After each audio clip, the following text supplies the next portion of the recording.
Good evening. I doubt that any of you sitting out there can begin to imagine the afternoon I had trying to rearrange my thoughts after this morning's creative lesson from David. I didn't have a Gucci shirt, a tattered pair of jeans. It was just awful. Sue leaned over this morning and said to me, "And you have to follow that?" Okay, all joking aside. Thank you for coming. I hope for the next 25 minutes or so, we can share some thoughts about making a difference as Christians. Because as you look and see salt and light, and you recognize the chapter that it comes from, Matthew, the 5th chapter, 4 verses starting in 13 through 16, it's clearly evident that we have some charges from Jesus to reach out and make a difference in the world. So thank you for being a part of that. Those 4 short verses impact our lives every day, whether we recognize it or we do not. So, adding to Carl's comments, I welcome you, both those that are sitting there in front of me and you that are visiting with us electronically. For the past several weeks, 4 in fact, talented and caring men have presented thoughts to us from what we know as the Beatitudes of Jesus. Alan and Mark Porter, Mark Shiflett, and Surrender charged our minds with thoughts about how we are living. Those Beatitudes set a storyline for you and I as Jesus sat on that hill and talked to that audience as they perhaps looked down over the Sea of Galilee. We learned from that, better stated, we refreshed our minds from those thoughts to energize ourselves, as it were, about who we are as Christians. Followers of Jesus are merciful, they're pure, they're peaceful, they're humble folks. They seek God, and they're sometimes in harm's way. But through it all, through every day of it, we're here to make a difference for the Master. Hopefully, we are doing that. But today, we're going to depart just slightly from that and begin to walk our way through the rest of the Master's sermon that day. We will begin in a very short way this evening to look at how Jesus had in mind for us to live. But lest we overlook what he really said that day, I'd like for us to take just a short moment, and you see it behind me, and let's read those 4 verses. You are the salt of the earth, but if the salt has lost its taste, how shall its saltiness be restored? It is no longer good for anything except to be thrown out and trampled under people's feet. You are the light of the world. A city set on a hill cannot be hidden, nor do people light a lamp and put it under a basket, but on a stand, and it gives light to those in the house. In the same way, let your light shine before others, so that they may see your good works and give glory to your Father who is in heaven. Our focus this evening will center essentially on 2 words: influence or if we put it in the context of what we just read, change lives, or courage, reflect Jesus in our lives. Those are two different challenges, but they clearly have a common goal for you and I. Make no mistake, those challenges are linked together.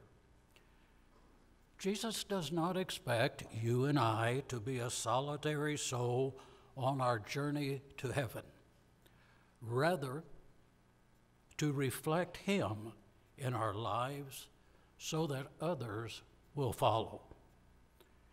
With that challenge comes the opportunity and the responsibility to tell the story of Jesus, to live a life that He is seen in us.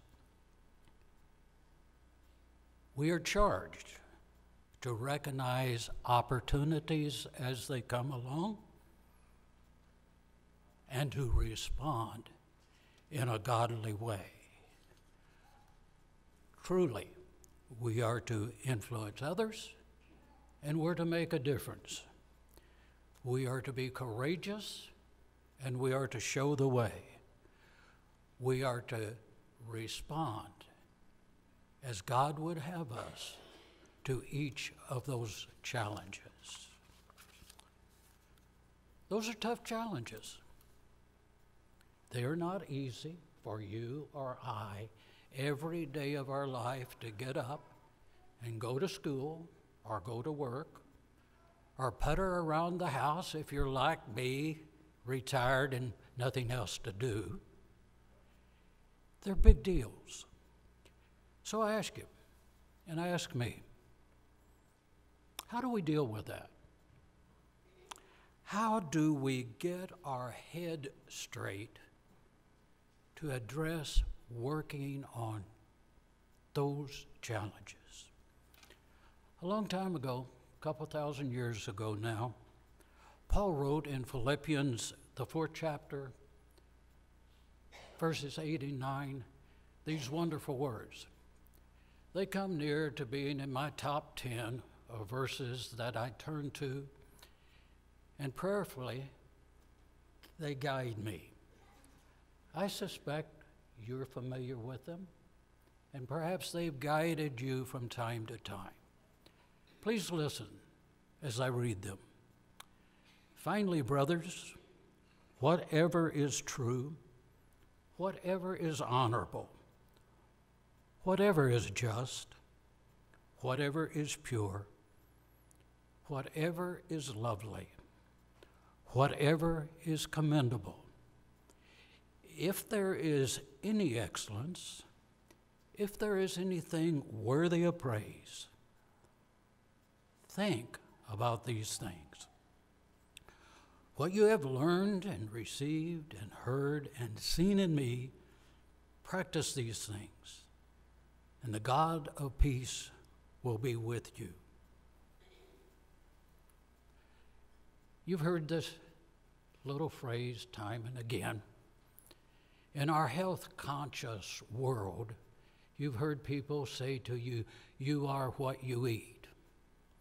Well, I don't know if that's true or not, but I suspect the scientists have proven that now and again. But I think you're more important than that. I think if you carefully consider the words in Philippians that I just wrote to you, you will know that you are what you think. If you and I are to influence people, if you and I are to make a difference in the world around us, our heads have to be on correctly. We have to think correctly. We have to focus on a positive worldview. Now, those words slipped across my tongue really quickly and easily, but they're incredibly hard to do. On every turn, when you watch the news, You read the newspaper, you pick up your iPad or iPhone and you click the news feeds. You sit in a restaurant and you listen to talk at the next table.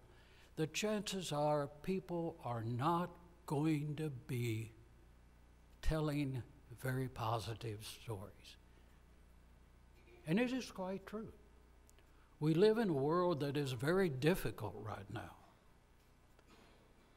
The last couple of weeks have been kind of shaky for us. We worry about the economy, and we worry about health, and we're not real sure that there's not some pandemic on the way. We're just uncomfortable. But if we get our head straight, if we think like Paul thought, we find ourselves focusing on the good side of the equation rather than the negative side of the equation. But that's not easy. It takes strength, and it takes discipline to prioritize both the good and the bad.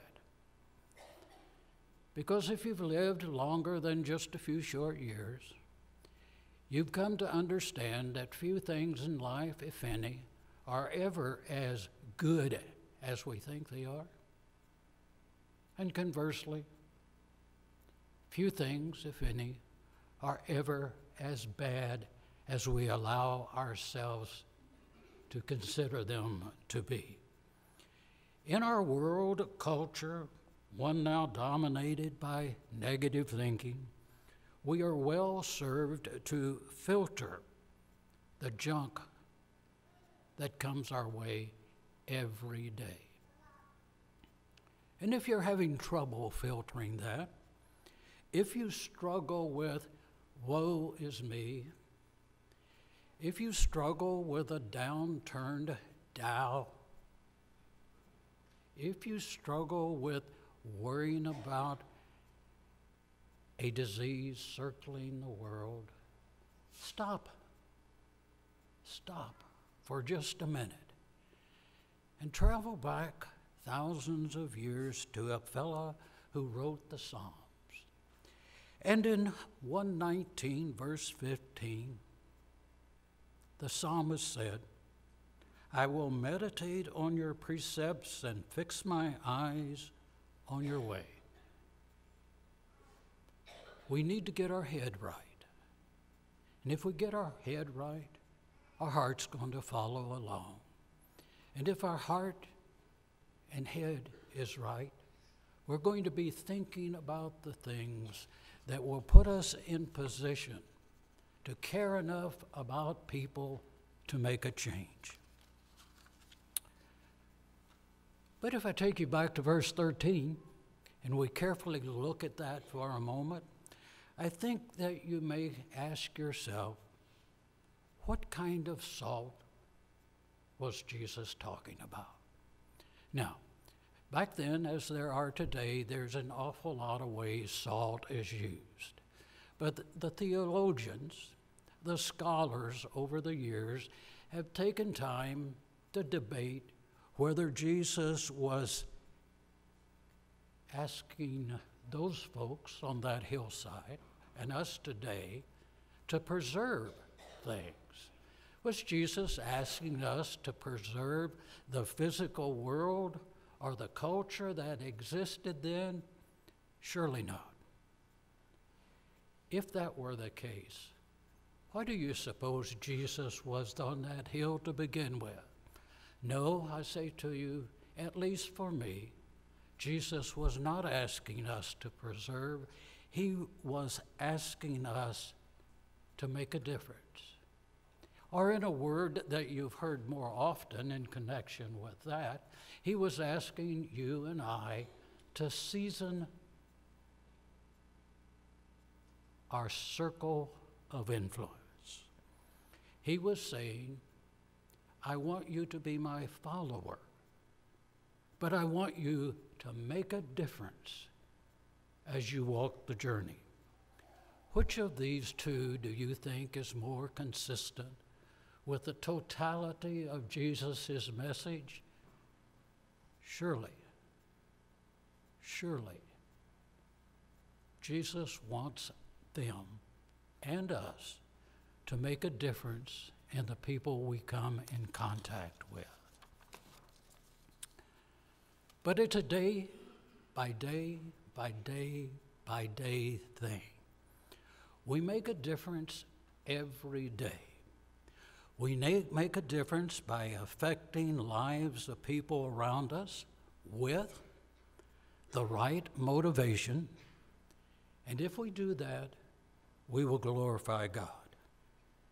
Make no mistake, please make no mistake, every one of us here will affect somebody's life tomorrow. Chances are we may not even know we have, but we will. And what is totally sobering is that we will affect someone in a good way and someone in a bad way. That's because we are human. We don't do everything exactly right. We can improve our odds if we choose to do good more often than we choose to do bad. If we have a positive outlook on life and avoid the negative environment that surrounds us. Now, I said avoid. We can't take ourselves out of it. We cannot walk away from the world we live in. So bad things are going to happen around us. But if we have that mindset that says, think on good things, see good things in people, see good things in ourselves, we raise the odds immensely that we are going to affect people in a good way as opposed to a bad way. But remember, none of this is all about Ray or you. This is about Jesus, and it's about God. Focus in walking in the footsteps of Jesus. And you've seen the little poem that we grew up with. But if we walk with in mind that I put my feet in Jesus' footsteps, I increase the odds that I'm going to reflect Jesus in my life. And if you look carefully at what was occurring in verse 13 through 16, what was occurring was Jesus was saying to Ray, reflect me in your life. Live such that when people see you, they will see me. Be a reflector. But reflect your life in a positive way so that Jesus will emerge. And if we do that, and hear me carefully here, because this is what it's about. If we do that, we will glorify God. And if we're walking a life directed to glorify God, we will put me and you in the right perspective. So good friends and brothers and sisters, when you get up tomorrow, make it the first day of the rest of your life, and it will be. But also make it the first day in the rest of your life that you are committed to making a positive statement for the Master and showing a way of Jesus that others will follow. Some of you are old enough to remember this, others of you are not. But several years ago, it was a popular practice of some folks to wear T-shirts with the letters WWJD on them. I remember those shirts quite well. Some of you will remember that the letters were a shortcut for the words, "What would Jesus do?" To be sure, the fad of wearing such T-shirts have come and gone. Can't remember the last time I saw a WWJD T-shirt. But I do remember every day that the question is still there. If we are to walk as Jesus would have us walk, we need to have a mindset that says, what would Jesus do in this circumstance or this situation? How would Jesus say what I'm about to say? What decision would Jesus make if he was confronted with this circumstance? WWJD? Sure. It was a catchy little mind bender. But it was real. And it's real for you and I today. Ask, my friends and brothers and sisters, ask the question every day, every time you're confronted with a difficult situation. Do not go it alone. You can't make it happen. After all, what better asset in your life is there than Jesus? And how do you take advantage of that asset? You ask him to help you. But it's important, too, to understand that all of this we're talking about is not mutually exclusive. Certainly, good works are important. But equally, you will find in those two verses that sharing the story of Jesus is important.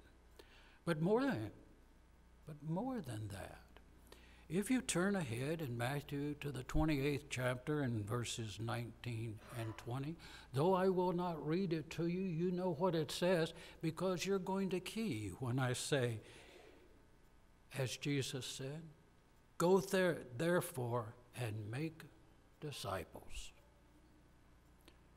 Good works are incredibly important. Telling the story of Jesus is more so.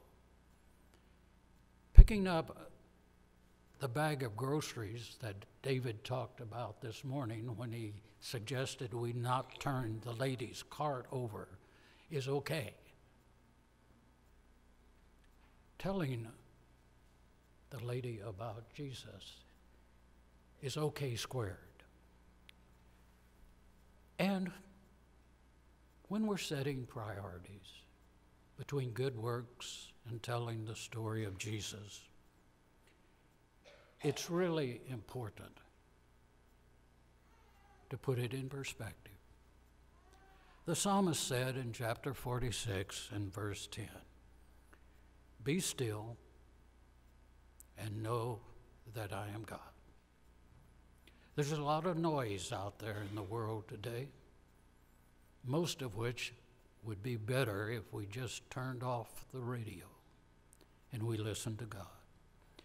But nonetheless, as important as it is to tell the story of Jesus, it is also important for us to understand that living a life without kindness, being helpful, forgiving one another, or being a modern-day Barnabas, or measuring it against the love story in 1 Corinthians chapter 13, if we're without those things, we will find it very, very difficult to tell the story of Jesus. So if you want to get one step up on the challenges of life, take a moment and think about what Jesus would do. I'd like to stand here and tell you that everything's just fine, that all of the actions you do, everything you do, will glorify God. But you know in an instant's time that I've lost my mind. We don't do everything right. There is a long list of the things that we do wrong, and for most of us, we know what they are.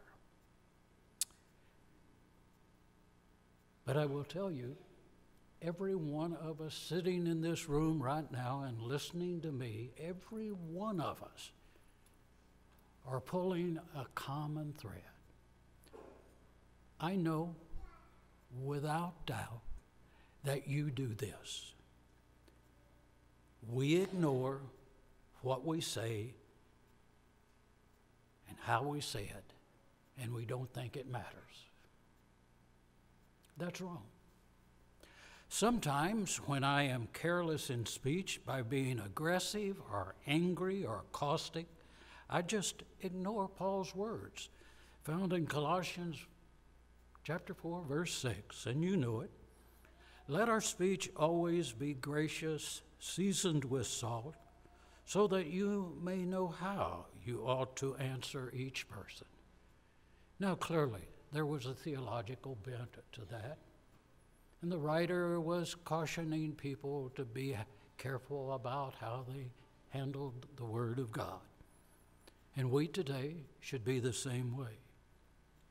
But I say to you in your circle of friends, your acquaintances, and the people you work with, I say to you, you need to be extremely careful about how you talk, what you say, because it does matter. Words hurt.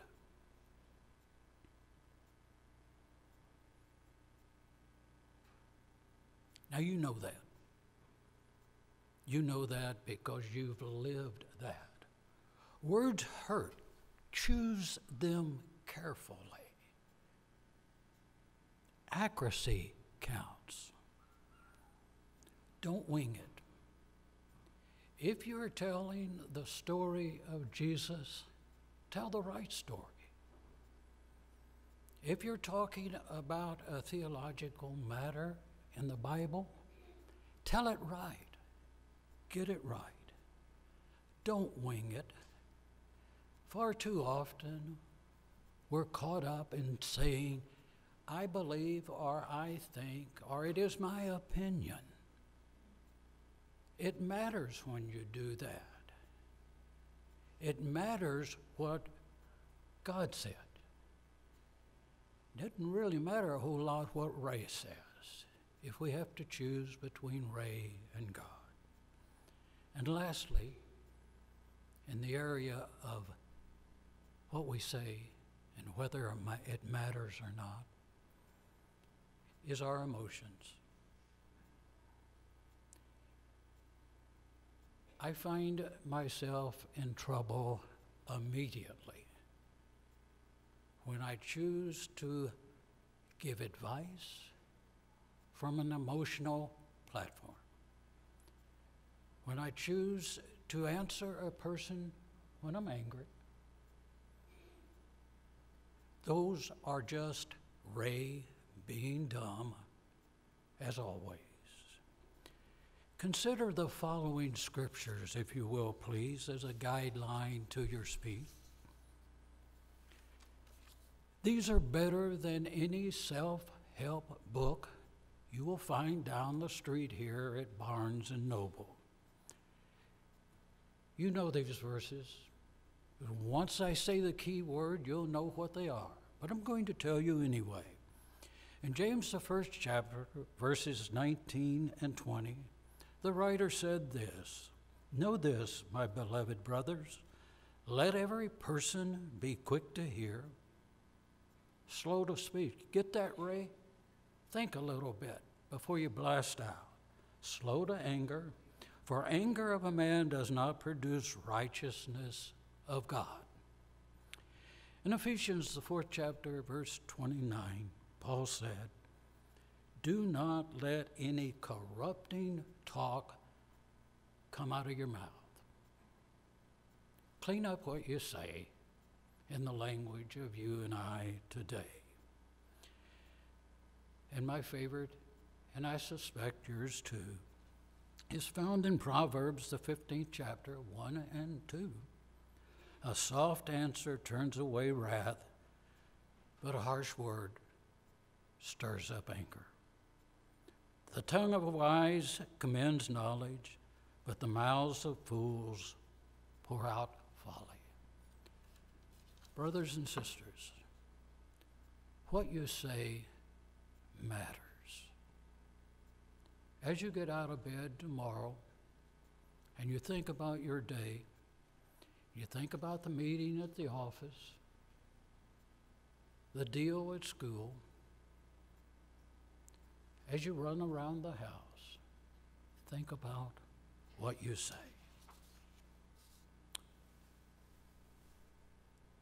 But the clock's ticking on every one of us. The ability to influence people for good has a shelf life.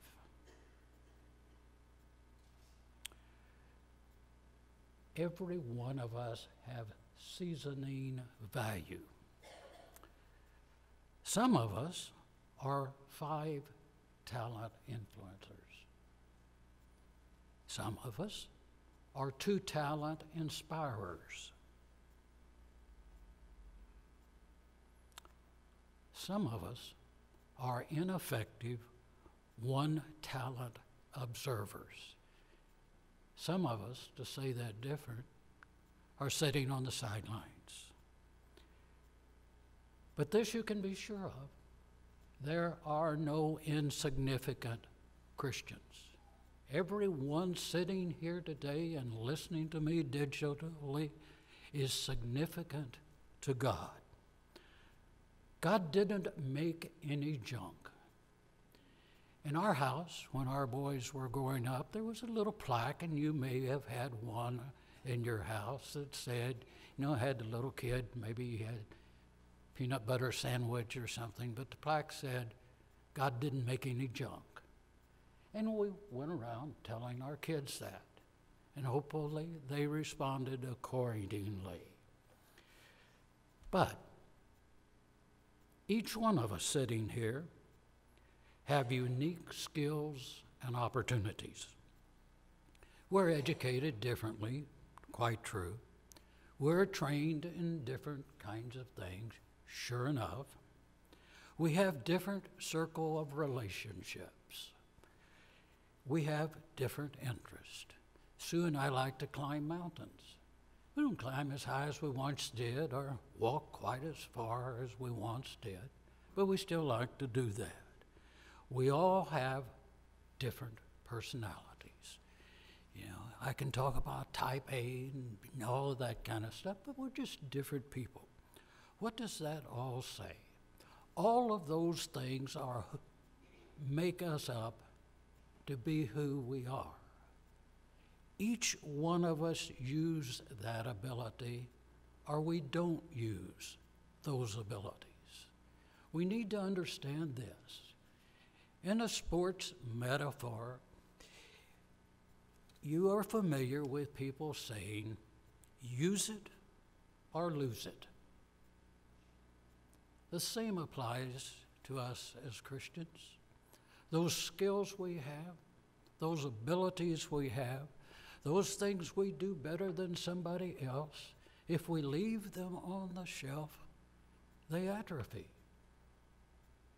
If you can teach well and you don't, you'll soon not be able to teach well. If you can demonstrate goodness in life and you don't, you soon won't be able to. It has a shelf life, dear friends and brothers and sisters. If we don't do it, we won't be able to. So now I turn my thoughts to a quick closing of those 4 verses. Jesus said, Radiate, don't hide. Is your light shining for the Master? This is how most of us are. We try something, we fall flat on our face, and then we quit. Now, we've all been there. I'm never, ever going to get invited to Augusta to win a green jacket with a golf club. Just not going to happen. So I quit playing golf. Silly illustration. But if I don't tell anybody about Jesus and I quit, my light's going to go out. It's tough to put ourselves out there, that's for sure. Sometimes we all face fear and intimidation. It is real for you and I, even if we don't want to admit it. We all have our comfort zone, and we're all sometimes afraid to break out of it. The psalmist said in chapter 56, verse 3, "When I am afraid, I put my trust in you." He was speaking to God. It works today. When I think I can't get through this, and I remember to trust God, I'm somehow going to find a way through. I may not recognize it. I may not think it's possible, but with God, all things are possible, and He can take care of me. God thinks we have value. Even in my worst day, even when I think I am absolutely worthless, God knows better. God knows that I have value. If you think that's not true, let me remind you of Matthew, the 6th chapter, verses 26. As soon as I say birds, you'll know that verse. Look at the birds of the air. They neither sow nor reap nor gather into barns, and yet your heavenly Father feeds them. Are you not of more value than they? Is your life growing dim? Is your bulb getting weaker? Is it because you think you're not worth something? You want to argue with God about that? Surely not. You are worth something. Where are our priorities? Does what we want out of life put God in second place? Is wanting what the world has more important than wanting what God has? If you have a question about that, I want to tell you that you're running on half power. You need to change the battery. Your light is growing dim.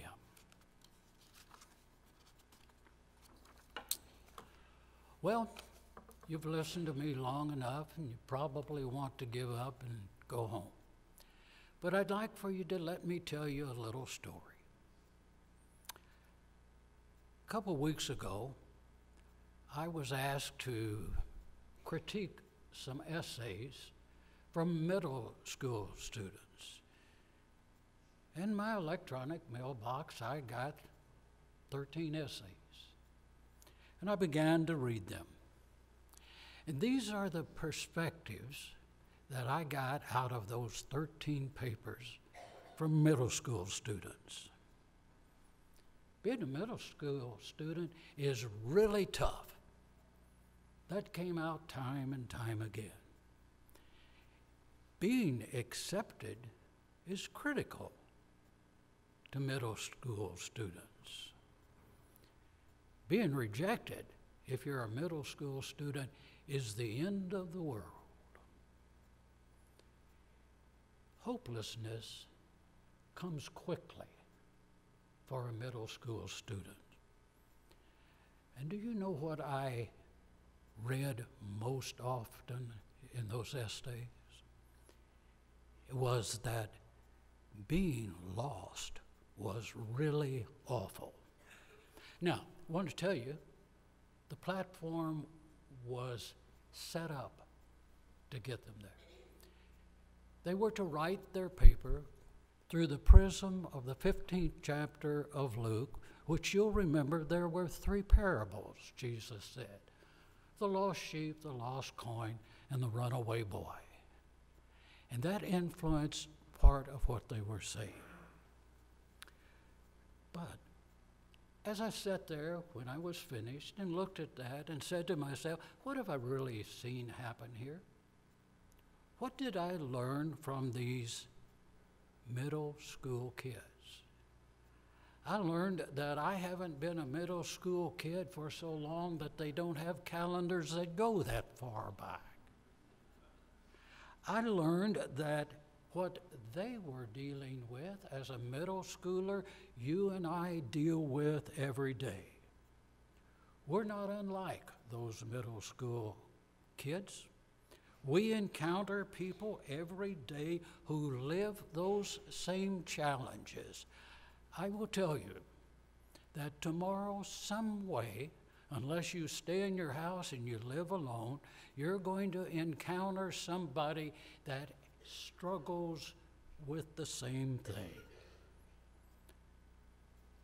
that feel unaccepted, that feel lost. How does our light reflect Jesus when we're thinking about that? You and I tomorrow can help someone overcome a struggle. What was it that Jesus was talking about on that hill 2,000 years ago? What was he saying to those people there? He was saying, go make a difference. And when you make that difference, reflect me and what you're doing. Our challenge here this evening is to make a difference in somebody's life every time we have an opportunity. Because we'll find ways to avoid it. We'll find ways to fill that gap with something else. Don't do it. Take the challenge. Make people's life different. Even if it is picking up the groceries or telling the story of Jesus. Well, here we are. Are we making a difference? Can we be helpful to you tonight? Has your light of influence dimmed or burned out? Is your confidence with Jesus running on empty? Would a word of encouragement make a positive difference to someone? Could we pray for you or for you this evening? Could it be that you're ready to take the first steps on a journey with Jesus? Could we help you with any of that? If so, wouldn't we stand up in about 3 seconds and sing? Make your way down this way. This loving church family will find a way to make a difference in your life.